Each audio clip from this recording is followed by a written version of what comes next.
Next week on Home and Away in the UK, just as Bree and Remi are getting back on track, the release of Avalon's new song throws everything up in the air. It's been a number of weeks since Remi cheated on Bree with musician Avalon Bracken, and since then, Remi has been doing everything he can to repair his fractured relationship. Remi had found himself overworked after agreeing to simultaneously produce Kirby's album and perform as a guitarist on Avalon's new record. Things began to get on top of him, and he took up Avalon's offer of some unknown pills to give him the energy to keep going. After Kirby's album launch saw her receive an offer to tour the world with band The Chosen, Remi began to feel like he was being left behind. Avalon offered him comfort in a particularly low moment, and the pair ended up sleeping together. Remi almost immediately confessed to Bree, but while his remorse seemed genuine, Bree was incensed that he couldn't explain why he did it, and she ended things. While Remi insisted that it was a stupid mistake that meant nothing, the following day saw Bree overhear Avalon telling Eden that she'd made Remi feel more alive than he had in ages. Avalon had returned to the Bay to try to talk Remi into coming back to finish work on her album, but Remi refused. He'd mix what they'd recorded so far, but that was it. Despite Bree's attempts to put Remi out of her mind, she couldn't stop thinking about him. So, when he texted her asking to meet up, she agreed to see what he had to say for himself. Remi explained that, while he doesn't even know himself how he ended up in bed with another woman, Avalon had picked up on the fact that he belonged in a recording studio as a musician rather than a producer. The experience made him feel good for the first time in ages. But he told Bree that if she'd let him, he'd spend the rest of his life trying to make it up to her. After Bree overheard Rue discussing how she wanted to give Cohen a second chance by adopting him, Bree decided that she could apply the same logic to her relationship, and agreed to give things with Remi another go. The pair awkwardly began to date again, with Bree making it clear that it would be on her terms.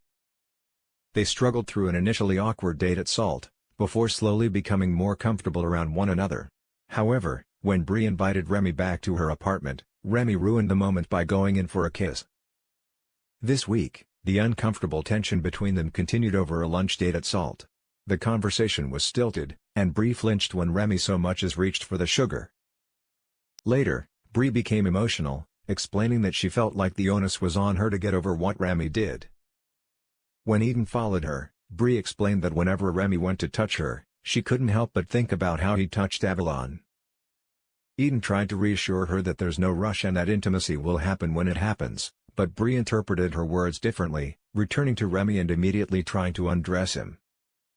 As a shocked Remi tried to push her away, Bree insisted that they needed to get the intimacy over with, to move past their awkwardness around each other. Bree initially felt rejected when Remi pushed her away, but they eventually agreed that they needed to take the pressure off and work through things slowly, together.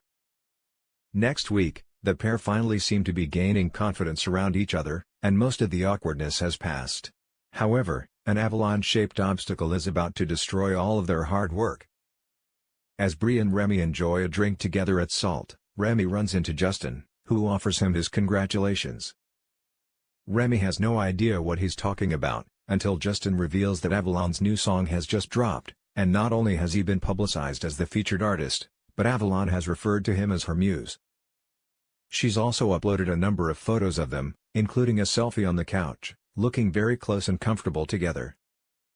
It's the last thing Remi needs, and to make matters worse, by the time he's ordered lunch and returned to Bree, she's already seen a repost of it on Kirby's socials. Was Remi trying to keep it a secret from her, she wonders? Meanwhile, at the farmhouse, Mackenzie, Emily Ware, is collapsed on the sofa, feeling terrible after her first round of IVF. She and Levi are finally forced to tell Abigail, Haley Pinto, and Eden that they're on an IVF journey, and after the girls kick Levi out, Abigail swoops with a stack of bridal magazines to take Mac's mind off her nausea. Remi's world then gets even worse as he gets a text from Avalon. With her album about to launch, she's booked a gig for them to play together at Salt. Raging, Remi can't believe that Mackenzie would take a booking from Avalon after everything that's happened. Adrenaline pumping, he races straight over to the farmhouse, barging into the girls' relaxed wedding planning session. Remi rushes through the door before anyone can stop him, and as he lays into Mackenzie and asks what she was thinking, she's overcome by a wave of nausea and runs off towards the bathroom. Eden and Abigail are appalled by Remi's behavior, and Levi later confronts him, warning him that if he ever speaks to Mackenzie like that again, they're going to have a serious problem. That night, Remi arrives at the diner apartment to find Bree drunk, having spent the evening listening to Avalon's new song. He encourages Bree to stop torturing herself by listening to it, but she tells him that she needs to know what was so important for him to throw their relationship away. When Remi returns the following morning to find Bree nursing a hangover, he admits that Avalon texted him about a gig at Salt, but that he's shut it down and broken all contact with her. What's more, he has no intention of listening to their collaboration. Bree pushes back, telling him that as much as she hates to admit it, the song is very good. She wants him to listen to it and acknowledge it, so that they can both put it behind them and move on. She attempts to force Remi to sit through it and listen, but it ends badly, and she later apologizes. Remi explains that it's not just that song. After what he did, he doesn't want anything to do with music right now. He doesn't want to listen to it, and he certainly doesn't want to play it. However, Bree doesn't think that shutting himself off from music is the answer. She thinks his guilt over sleeping with Avalon is threatening to ruin his one passion, and she wants to change his mind. Planning to throw him back in at the deep end, she finds Mackenzie and asks if she can book Salt for a gig, for Remi and Eden to play together. She explains that Remi doesn't know yet, but asks Mac to book the gig. "I'll make sure he's here." Will her plan work, or just push Remi over the edge once more?